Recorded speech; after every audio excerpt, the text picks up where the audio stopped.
भीम नमो बुद्धाय। दोस्तों, कल हमने एक वीडियो पोस्ट की थी प्रधानमंत्री नरेंद्र मोदी के बारे में, जो उन्होंने कहा कि चीन ने हमारे ऊपर कोई हमला नहीं किया है, हमारी जगह अपनी जगह इंटैक्ट है और चीन की जगह अपनी जगह सही सलामत है। तो मेरा ख्याल है कि हमें उनकी बात को समझने में जो है दिक्कत आई, शायद हम नहीं समझ पाए।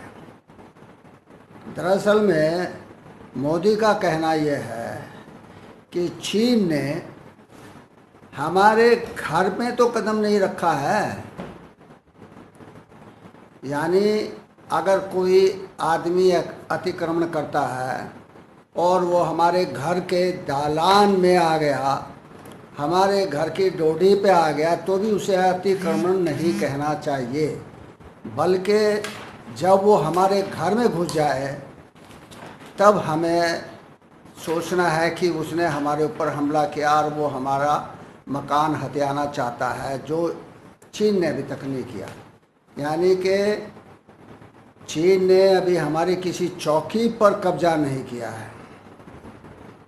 कितनी बड़ी बात है, कितनी दरिया दिली है हमारे प्रधानमंत्री की। एक तरफ हमारे प्रधानमंत्री, जिन्हें परिधान मंत्री कहना चाहिए,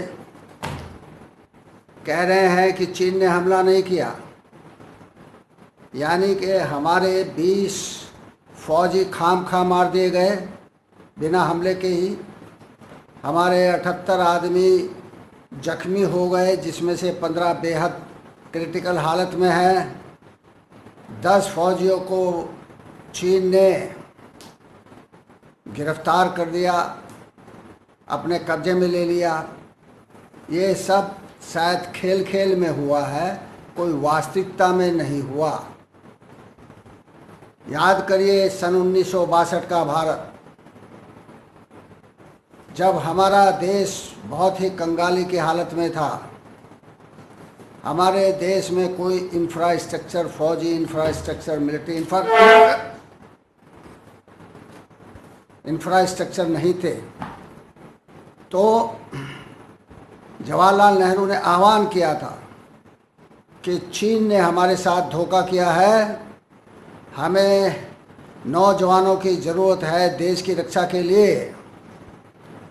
तो जवाहरलाल नेहरू के इसी आह्वान पर समस्त देश में मिलिट्री रिक्रूटमेंट सेंटर पर मीलों लंबी लाइनें लग गई थी। मैं भी उनमें से एक था। तब मैं बम्बई में था, उस समय मुंबई को बम्बई बोलते थे। और जब मेरी बारी आई तो रिक्रूटिंग हवलदार ने मुझे अलग खड़ा कर दिया था। उसने कहा तुम्हारा कद छोटा है, तुम भर्ती नहीं हो सकते। मैं अड़ गया कि एक तरफ जवाहरलाल नेहरू कह रहे हैं कि हमें यंग ब्लड की ज़रूरत है टू सेव द नेशन, दूसरी तरफ आप कह रहे हैं मेरा कद छोटा है। तो जब मैंने जिद पकड़ी तो वो हवलदार मुझे रिक्रूटिंग ऑफिसर के पास ले गया, जो मेजर रैंक का था। उसने कहा सर, ये लड़का जो है ये जिद कर रहा है, इसका कद 5 फुट 3 इंच है और मिनिमम हाइट जो है 5 फुट 5 इंच है, तो इसे कैसे भर्ती करें। तो वो मेजर रैंक के अफसर ने, जो कि मद्रास से था, उसने मेरे से पूछा कि young man, which area you belong to. I said sir, I am from near Dehradun. तो नियर देहरादून का नाम सुनते ही मैंने इसलिए नियर देहरादून कहा क्योंकि सहारनपुर जो है देहरादून के पास में है। सहारनपुर कहता तो शायद उसके समझ में ना आता। तो उसने कहा कि अरे you belong to hill area, come on young man, you are being recruited.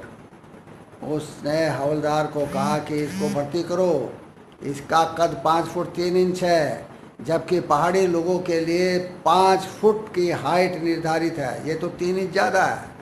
तो इस तरह मुझे भर्ती किया गया। मैं फौज में भर्ती होकर के नागालैंड में रहा, जहाँ पर नागा फिजो जो है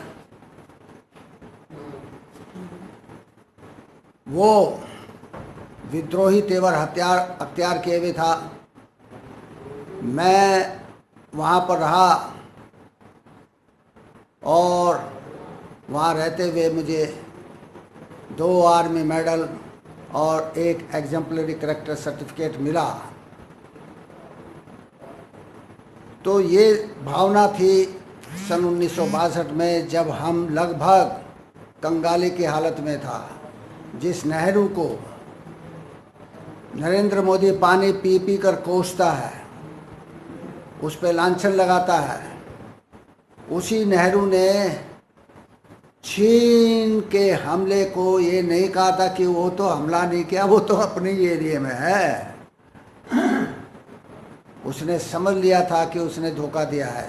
हिंदी चीनी भाई भाई कह करके उसने हमारे पीठ पर छुरा भोंका है। लेकिन हमारा जो प्रधानमंत्री है इस समय, वो तो मोड़ बनिया है। उसे तो सिर्फ ये दिखता है कि मुझे लाभ किस में है, तो इसमें भी उसने लाभ ढूंढ लिया। कल उसने बिहार में किसानों के लिए एक परियोजना शुरू की और उस परियोजना को शुरू करते हुए उसने घोषणा की कि ये बिहार रेजिमेंट का प्रताप है कि हमारे फौजी मारते मारते मरे। What nonsense it is. यानी कि उसका कहना ये था कि बिहार के लोगों में दम है, बिहार के लोगों ने देश का मान सम्मान बचाया है। तो इस प्रकार से बिहार जो है हमारे लिए बहुत ही इज्जत का राज्य है। ये इसलिए कहा नरेंद्र मोदी ने क्योंकि वहाँ पर चुनाव होने वाले हैं। 2-3 महीने बाद भी